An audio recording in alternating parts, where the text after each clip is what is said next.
जय माता दी दोस्तों, कैसे हो आप सब। आशा करते हैं आप सब अच्छे होंगे, खुश होंगे। दोस्तों, आज का हमारा विषय है माता काली जिन भक्तों के घर में रहती है, वास करती है।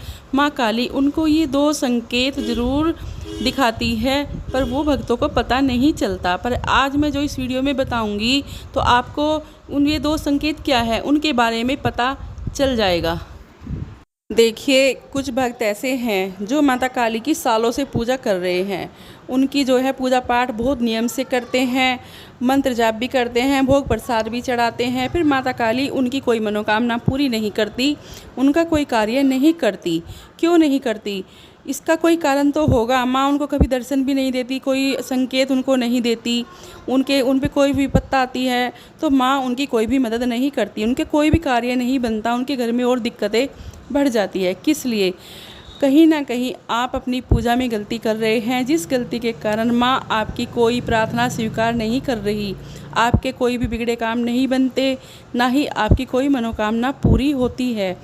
तो इसी चीज़ के बारे में आज मैं आपको बताऊंगी कि आपके घर में अगर माता काली का वास है, ये किसी अन्य देवी देवता का वास है जिसकी आप पूजा करते हैं, तो फिर आपको पता क्यों नहीं चलता, आपकी जो है मनोकामना पूरी क्यों नहीं होती, माता काली आपकी मनोकामना पूरी क्यों नहीं करती। तो मैं आज वही आपको बताऊंगी। उस गलती को आप इस वीडियो को देखकर जो है सुधार लीजिएगा। पहले मैं आपको संकेतों के बारे में बताती हूँ। देखिए, आप जो जहाँ पर माता काली की पूजा करते हैं, अपने घर के मंदिर में जो मूर्त आपने माता काली की अपने घर के मंदिर में रखी हुई है, तस्वीर या मूर्त, वो जो है आपको बार बार सपने में दिखाई दे रही है। तो आप फिर भी समझ नहीं रहे कि बार बार वो मूर्त हमारे सामने क्यों आती है, क्यों दिखाई देती है, या आपके घर का मंदिर बार बार आपके सपने में क्यों आ रहा है। तो ये कुछ संकेत होते हैं माता काली के आने के। आपके घर में, आपके मंदिर में माँ काली विराजमान हैं, फिर भी आप समझ नहीं पाते। कुछ चीज़ें और होती हैं, जैसे आप किसी मंदिर में माँ के दर्शन करने जाते हो और वहाँ आप गए तो एक बार ही हो, आपने माँ के दर्शन किए, तो माता काली वही मंदिर आपके सपने में एक बार नहीं बार बार आएगा, आता रहेगा। आपको ऐसा लगता रहेगा कि शायद आप अभी भी मंदिर में ही खड़े हो और माँ के सामने जो है खड़े हो, अपना सर झुकाए नमस्कार कर रहे हो, पूजा पाठ कर रहे हो। तो इस तरह की चीज़ें अगर आपको एक बार नहीं बार बार दिखाई दे तो आप समझ जाना कि आपके पास माता काली की शक्ति आ चुकी है, आपके घर में माँ की शक्ति विराजमान हो चुकी है। तो अब गलतियाँ भी तो कुछ ऐसी हो जाती हैं कि जिससे आपकी मनोकामना पूरी नहीं होती। क्यों नहीं होती? क्योंकि जो आप मंत्र जाप करते हो सही तरीके से नहीं करते, नियम से नहीं करते। दूसरी बात, जो भोग प्रसाद चढ़ाते हो, कभी नहीं चढ़ाते। इस तरह के जो हैं गलतियाँ आप कर देते हो। अगर आपने मंत्र जाप शुरू किया है माँ काली का तो उसे नियम से कीजिए। ये नहीं आज नहीं किया तो कल कर लेंगे, ऐसा ना करें, क्योंकि माता काली बहुत जल्द नाराज़ हो जाती हैं, फिर वो जल्दी से मनती नहीं।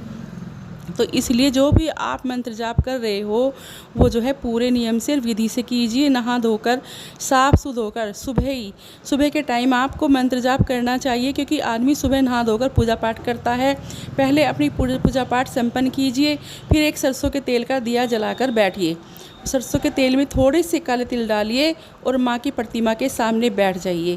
फिर आपको जो है मंत्र जाप करना है। माँ की प्रतिमा अपनी नज़रों के सामने रखनी है, पर आंखें बंद करके बैठना है। अपनी आंखें बंद करके भी आपको माँ की प्रतिमा ही देखनी चाहिए।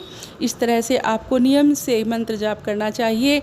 इसी तरह से आपके मंत्र जो है सिद्ध हो जाएंगे और माँ काली आपकी सारी ही मनोकामना पूर्ण कर देंगी। आपको जो है दर्शन देना शुरू कर देंगी। आपकी जितनी भी परेशानियां हैं माँ सब खत्म कर देंगी।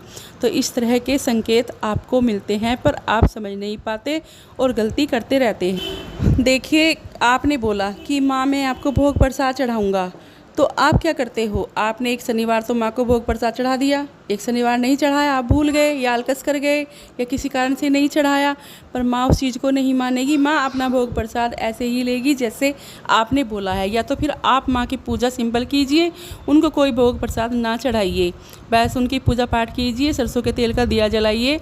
अगर आप पूरे नियम से करते हैं, भोग प्रसाद चढ़ाते हैं, तो फिर वो आपको चढ़ाना पड़ेगा, उसमें आपका कोई आलकस नहीं चलेगा, नहीं तो माँ रुष्ट हो जाएंगी। अगर आपको माता काली को अपने घर में सिद्ध करना है और माँ से अपनी अपनी मनोकामनाएं पूरी करवानी है, सारे कार्य करवाने हैं, तो आपको अपनी पूजा पाठ नियम से करनी चाहिए और पूजा पाठ को अपनी बढ़ा देना चाहिए। क्योंकि कभी कभी ऐसा होता है कि हमें खुद को पता नहीं चलता कि हम गलती कर क्या रहे हैं। तो इन चीज़ों को आप ध्यान में रखें और माँ की पूजा पाठ नियम से कीजिए। माँ के जो आपको संकेत मिल रहे हैं, कभी कभी पूजा के समय भी आपको ऐसा लगता है जैसे आप पूजा कर रहे हो, मंत्र जाप कर रहे हो माता का, आपके आसपास कोई परछाई घूम रही है, आप डर जाते हो कि हम तो ध्यान में बैठे हैं, हमारे घर में तो कुछ है। आप डरना मत, आपके घर में कुछ नहीं है, वो सब माँ काली के संकेत है। शक्ति आपके पास आ रही है, आकर विराजमान हो रही है। तो आप अपने ध्यान में ही बैठे रहना, बिल्कुल अपनी आँख नहीं खोलना, पूजा पाठ को बीच में डिस्टर्ब नहीं करना, बिल्कुल भी नहीं करना। तो वही समझ जाना कि ये शक्ति है हमारे पास आ रही है, हमारी सब मनोकामनाएं पूर्ण होंगी, हमें माँ का आशीर्वाद मिलेगा। इसी तरह से अपने ध्यान में ही बैठे रहना, ठीक है। तो अब मैं आपसे विदा लेती हूँ और मिलती हूँ एक नई जानकारी के साथ। आशा करती हूँ आपको मेरी वीडियो पसंद आई होगी। जय माँ काली, जय माँ दुर्गे।